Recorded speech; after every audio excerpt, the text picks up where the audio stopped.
It's not fair.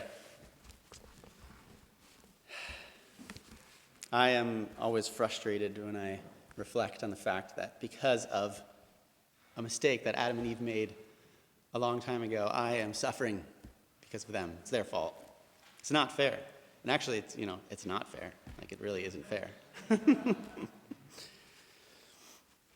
And, the Catechism has a beautiful section on original sin. And it even backs me up on this fact that it's not fair, right? Number 390. Revelation gives us the certainty of faith that the whole of human history is marked by the original fault freely committed by our first parents. Our whole history is marked because Adam and Eve made a mistake a long time ago. And that's frustrating. It's not fair, right? One thing that's important, and we were talking about the importance of understanding analogy in our Spirit of Legion class, is, right, original sin, when we say the word sin, original sin is an analogical term, okay? So that's really important. I can't tell you how many times in my life I have been saved by that important principle that words can be analogical, right? So they can mean different things. You can say the same word and it means two different things, totally. I think any argument or debate comes down probably to the fact that you're using the same word but you have different meanings, right? And this is all over. We see this especially, right, in scriptures even, right? Or spiritual authors will say, we have to die to self. We were talking about this in the Spirit of Legion. You have to die to yourself. I remember the first time I told my mom, when I think I was a novice, and I was just telling, I have to die to myself. And that's terrible. Why would you do that? Right? Isn't yourself, it's good? God gave you yourself. Why would you want to kill that? And because it's an analogical term. Self, right? When we say die to self, it means die to all those things that are evil in us, right? To sin, basically, right? It doesn't mean that we need to get rid of all those God-given gifts that are good of myself, right? So that's the problem. Self, in this context, means two different things. It's analogical. Or St. John, right? The famous, the image of the world. We might think that St. John despises the world, right? The evil world. Whenever he says the world, it's always a bad thing. Now, does that mean we should hate, the earth and not, and everything in it? We should despise all of that? But didn't God create it? Wasn't it good? Yes, it is. World can mean different things, right? When St. John uses it, he's saying all those things that are bad, all the evil that's in the world, because evil, right, it's in the world. So we have to despise that. It's an analogical term. So sin, original sin, is also an analogical term, right? Why should I suffer the consequences of a sin that they committed? I didn't do anything. And the Catechism backs me up on that too, right? Or rather, I'm simply sharing with the Catechism the truths of the faith, right? Original sin, this is number 404, is called sin only in an analogical sense. It is a sin contracted and not committed, a state and not an act. It's contracted, right? I have no personal fault. I'm not personally at fault, for original sin. It's a state. It's sin in a different kind of meaning. It's like I am in original sin. I was born in original sin. I'm a flawed being, right?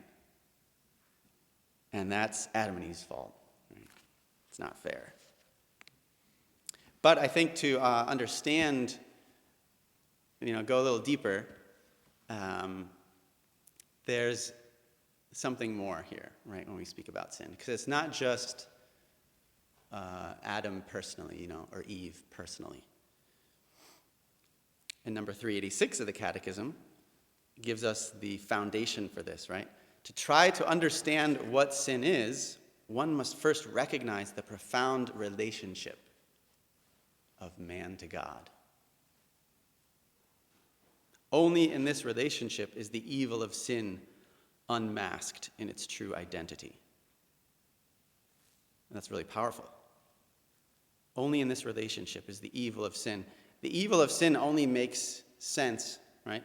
This whole time we are now living Lent, preparing for the Lord's passion, death, and resurrection, this whole time period only makes sense if we understand how important, how good, how powerful that relation of man to God is, right? Original sin was a breaking of that relationship. It was a rupture of that relationship. So we can't understand sin if we don't understand first the relationship between man and God and how important that is, right? Sin, original sin especially, is all about relationships, right? But there's also another character here that we are forgetting, and we often forget, and he's great at making us forget about him. And who is that? It's the devil, right? We blame Adam and Eve, right, about original sin. Oh, Adam and Eve, it's all your fault. But we don't give the devil his due. He was there. If it weren't for him, maybe we should blame him more, actually, than Adam and Eve. But Adam and Eve get the whole brunt of all of our anger, right? If the devil weren't there, none of this would have happened, right? I think it's kind of humorous that it's all reduced to chapter 3 of Genesis, right? If it weren't for chapter 3 of Genesis, the rest of the Bible wouldn't be written, right? Page 10 in my Bible. If it weren't for page 10, if I could just take that page out, right? But it's the devil's fault. He's there, and he's remaining hidden, and he always does that. He does that in our lives. He causes all these problems, and then he kind of gets out the back door. And you're like, what's going on? And we blame people, we blame ourselves, which oftentimes is also true. But the devil's there. He's mixing in. He's making things happen behind the scenes. And he's great at doing that behind the scenes. So we can't forget it. Right? But yes, it's true, right? Because of their fall, I suffer the consequences. We suffer the consequences.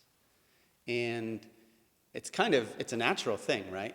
If the brothers who are supposed to cook lunch today, they just decide, don't want to cook lunch today, let the brothers figure it out.